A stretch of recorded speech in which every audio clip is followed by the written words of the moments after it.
kembali dalam ibadah Sekolah Minggu di Udara bersama Kak Desi dan Kak Vita. Yeay! Apa kabar teman-teman? Wah, sehat-sehat semua kan? Kami terus berdoa agar teman-teman semua tetap sehat, semangat, dan diberkati Tuhan dalam segala hal. Amin. Wah teman-teman, yuk kita siapkan hati, kita mau bersuka cita bersama hari ini. Kita mau dengerin firman Tuhan. Tapi sebelumnya kita mau berdoa dulu. Oke, kita berdoa, Kak Vita yang akan pimpin kita dalam doa. Kita bersatu dalam doa. Tuhan Yesus yang baik, terima kasih. Kami sungguh mengucap syukur untuk kebaikan-Mu, kasih setia-Mu di dalam kehidupan kami. Tuhan, kami siap untuk memuji Tuhan, memberikan yang terbaik buat Tuhan Yesus. Dan kami juga mau duduk diam ketika kami mendengarkan firman Tuhan. Berkati setiap kami ya Tuhan, pimpin setiap hidup kami. Di dalam nama Tuhan Yesus, kami berdoa dan mengucap syukur. Haleluya. Amin. Amin. Sekarang kita mau memuji Tuhan. Harus semangat. Teman-teman, kita memuji Tuhan dengan semangat ya. Dari terbit matahari sampai pada masuknya.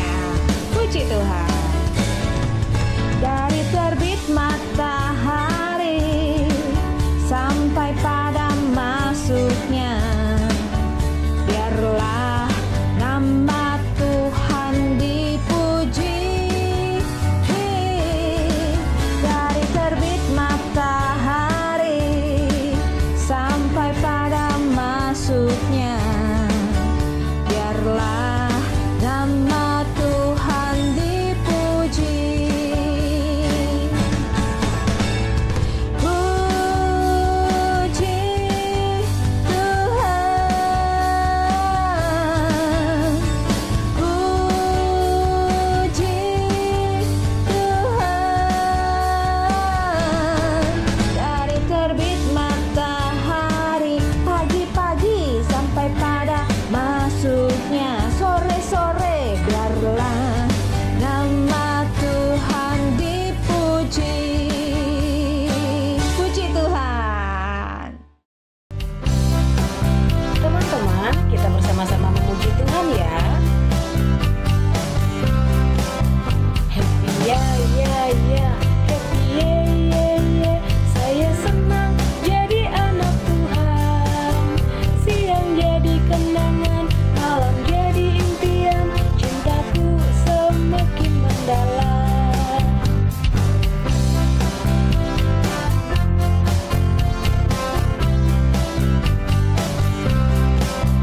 Happy ya, happy ya. Saya senang jadi anak Tuhan. Siang jadi kenangan, malam jadi impian. Cintaku semakin mendalam. Siang jadi kenangan, malam jadi impian. Cintaku semakin mendalam. Siang jadi kenangan, malam jadi impian. Cintaku semakin mendalam. Shalom teman-teman. Wah, teman-teman sudah memuji Tuhan dengan luar biasa. Wah, semangat sekali. Nah, sekarang kita mau mendengarkan firman Tuhan. Sebelumnya kita berdoa dulu ya teman-teman. Mari kita berdoa. Tuhan Yesus, terima kasih karena Tuhan sangat baik dalam hidup kami. Tuhan, sebentar kami akan mendengarkan firman Tuhan. Ajarkan kami untuk kami dapat duduk diam dan mengerti apa yang akan disampaikan. Terima kasih Tuhan Yesus, kami siap mendengarkan firman Tuhan. Haleluya.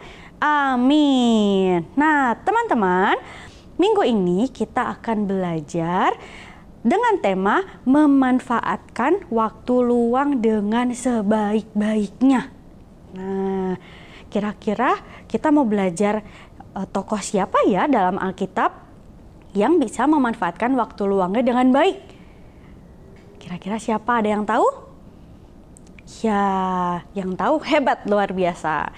Masih belajar, bulan ini kita belajar tentang kesabaran Paulus, teman-teman. Nah, kita mau belajar dari Paulus yang memanfaatkan waktu luangnya dengan sebaik-baiknya.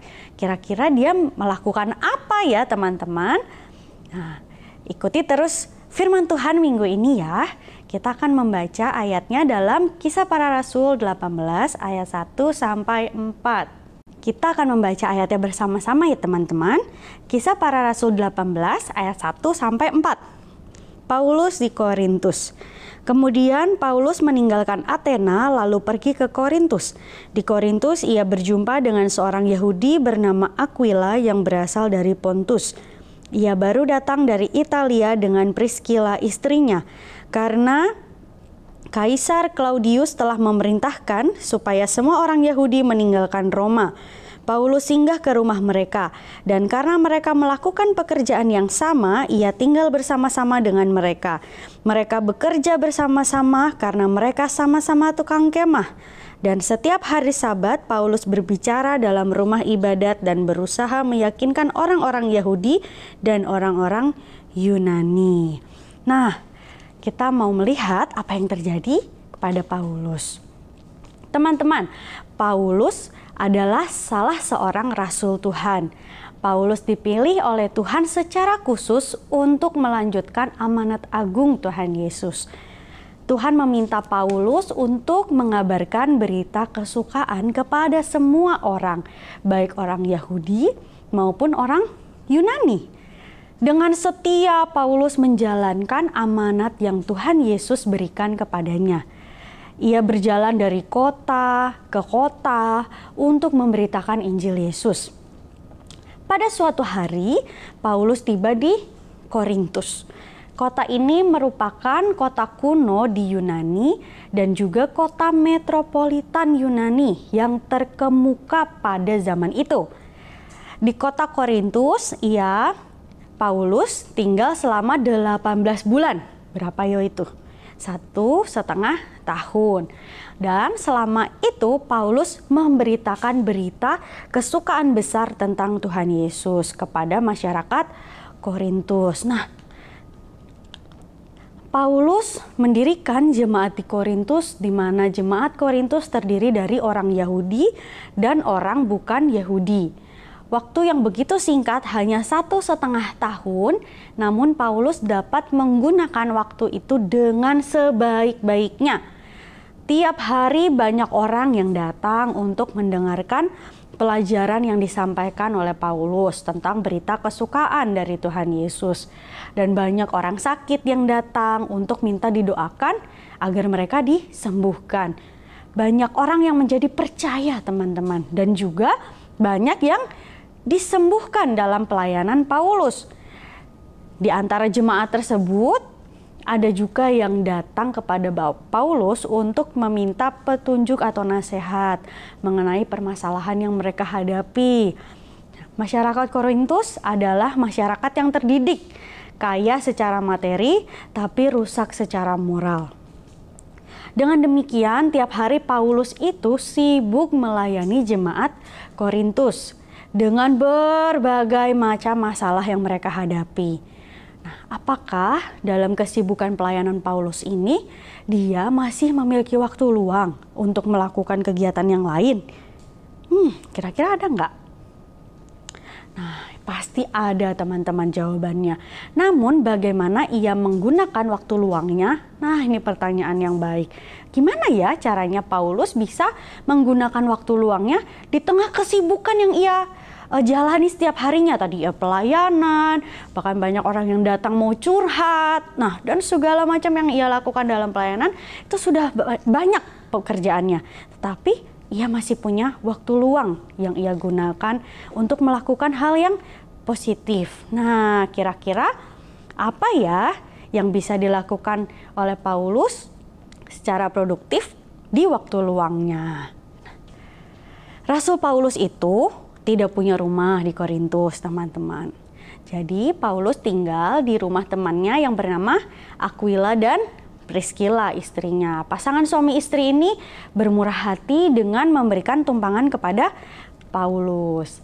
Selama Paulus tinggal di rumah Aquila dan Priscilla, Paulus tidak mau merepotkan mereka. dengan membiayai keperluan Paulus sehari-hari. Jadi Paulus tuh nggak mau ngerepotin Aquila dan Priscilla, teman-teman. Nah, jadi Paulus selalu berusaha untuk memanfaatkan waktu luangnya dengan sebaik-baiknya. Ternyata, teman-teman, Paulus ini memiliki keterampilan dalam membuat tenda atau kemah. Siapa yang suka berkemah? Wah, seru ya teman-teman. Nah, Paulus ini bisa membuat tenda atau kemah. Aquila dan Priscilla juga ternyata memiliki keterampilan yang sama, teman-teman, yaitu membuat tenda atau kemah. Jadi, sementara Paulus melayani jemaat Korintus, Paulus juga menggunakan waktu luang yang ada untuk membuat tenda atau kemah. Nah, setelah itu ia menjual kemahnya ke pasar, dan dari hasil penjualan tenda atau kemah tersebut, Paulus membiayai keperluan pribadinya sehari-hari. Wah, hebat ya. Paulus sudah sibuk pelayanan, tapi dia juga bisa membuat tenda di waktu luangnya, lalu dijual dan menghasilkan hasil untuk keperluannya secara pribadi. Nah, teman-teman, selama 1,5 tahun Paulus tinggal di Korintus, Paulus tidak meminta belas kasihan dari jemaat Korintus untuk membiayai keperluannya sehari-hari. Tapi Paulus membiayai sendiri keperluannya dengan cara membuat tenda atau kemah. Paulus juga tidak mau berhutang kepada jemaat di Korintus yang kaya. Walaupun jemaat Korintus tuh kaya, tapi Paulus tidak mau berhutang, minjem uang dulu, nggak mau dia tidak mau. Jadi walaupun Paulus capek dalam pelayanannya di Korintus, apalagi menghadapi permasalahan jemaat yang beraneka ragam, namun hal itu tidak mengurangi semangat dan kerajinan Paulus untuk mengembangkan keterampilan yang ia miliki untuk membiayai hidupnya sehari-hari. Wah, jadi dia memanfaatkan waktu luangnya semaksimal mungkin, teman-teman. Paulus memiliki beberapa keterampilan. Dia pandai mengajar, khususnya mengajar kebenaran firman Tuhan. Dia juga pandai berkhotbah, dia juga pandai menasehati dan memberi konseling, dan juga pandai membuat kemah. Semua keterampilan yang dimiliki oleh Paulus dipraktekkan secara maksimal, sehingga baik pelayanannya kepada jemaat Korintus maupun keperluan hidupnya sehari-hari bisa terpenuhi dengan baik. Nah, teman-teman, luar biasa ya Paulus. Kita harus belajar dari Paulus, jangan males-malesan. Paulus saja rajin. Nah, Rasul Paulus telah memberi contoh yang sangat indah bagi kita dalam hal memanfaatkan waktu luang dengan sebaik-baiknya. Inilah bentuk kesabaran yang dinyatakan oleh Paulus. Paulus memiliki waktu yang sama dengan kita, ya kan? Yaitu berapa jam sehari? Ya, 24 jam dalam sehari. Bagaimana kita menggunakan waktu 24 jam sehari dengan sebaik-baiknya? Tuhan telah memberi 24 jam sehari kepada kita semua, di mana 24 jam ini tidak terlalu banyak atau tidak terlalu sedikit.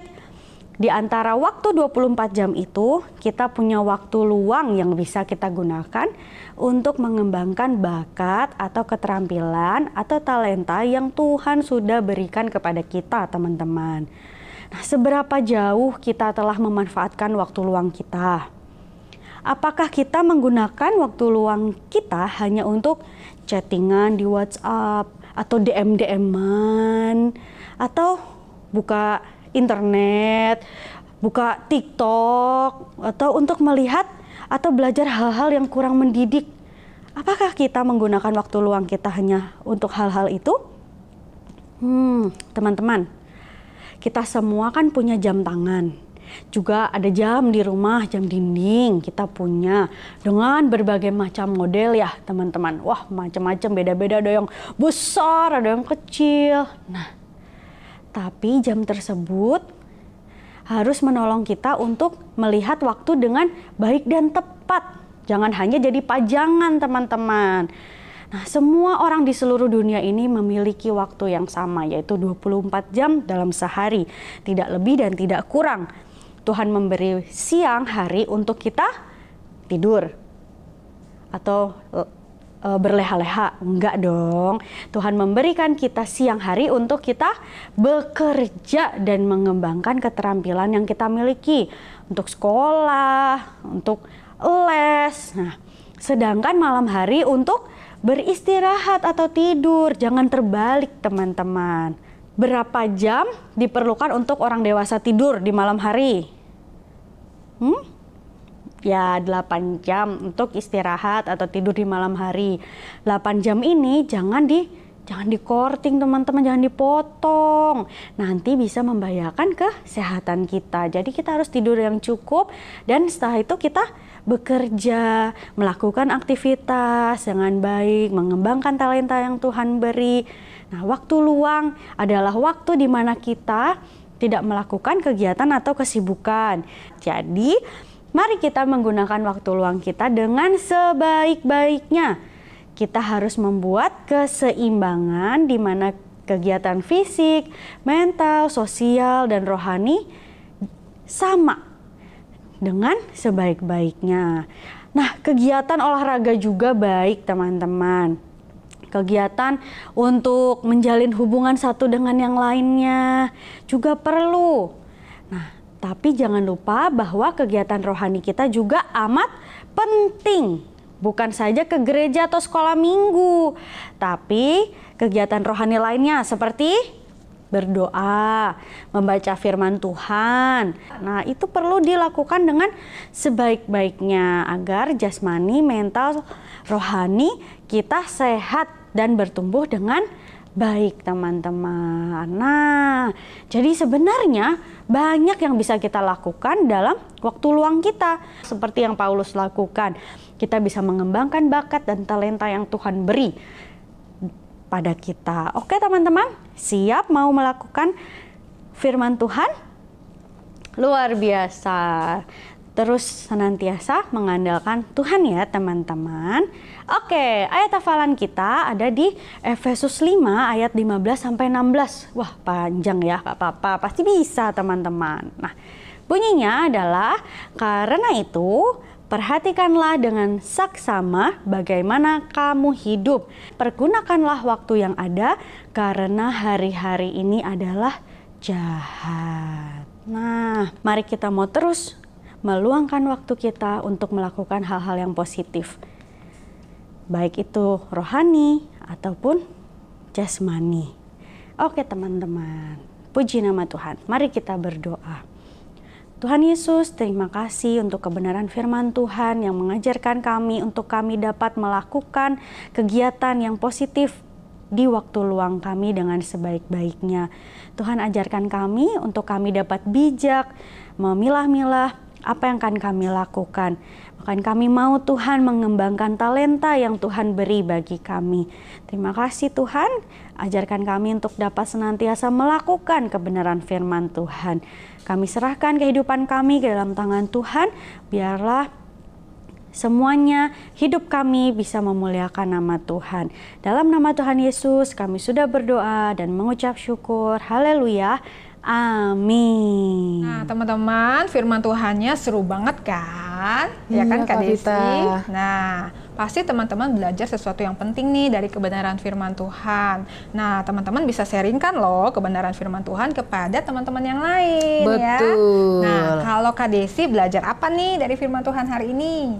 Oh, kalau Kak Desi hari ini, Kak Desi belajar untuk memanfaatkan waktu dengan sebaik-baiknya. Nah, kalau waktunya harus belajar, ya belajar dengan baik. Betul. Kerjakan dan selesaikan tugas dengan baik. Iya, gitu, betul Kak. banget, Kak Desi. Nah, jika teman-teman memiliki waktu yang luang, nah teman-teman harus pergunakan waktu itu dengan sebaik-baiknya, mengisi dengan hal-hal yang berguna ya teman-teman. Iya, betul. Nah, contohnya gimana tuh? Nah, contohnya seperti membantu papa atau mama di rumah, ya kan? Atau Iya. teman-teman punya hobi, basket, berenang, atau apapun ya, teman-teman bisa lakukan hobi teman-teman. Juga teman-teman bisa kerjakan aktivitas sekolah minggu di udara seperti ini ya, Kak? Iya, betul. Apa ya, Kak, aktivitasnya? Nah, aktivitasnya teman-teman bisa membuat video tentang kegiatan yang teman-teman lakukan ketika teman-teman memiliki waktu luang, seperti membantu orang tua di rumah dan juga melakukan hobi yang teman-teman suka dan teman-teman bisa kembangkan di rumah. Terus jangan lupa videonya dikirimkan ke sekolah minggu di udara. Wah, segera kirimkan ya teman-teman. Oke, ibadah kita sudah selesai ya Kak Desi. Iya. Nah, Kak Vita sama Kak Desi pamit ya. Happy Sunday. God bless you. Bye-bye.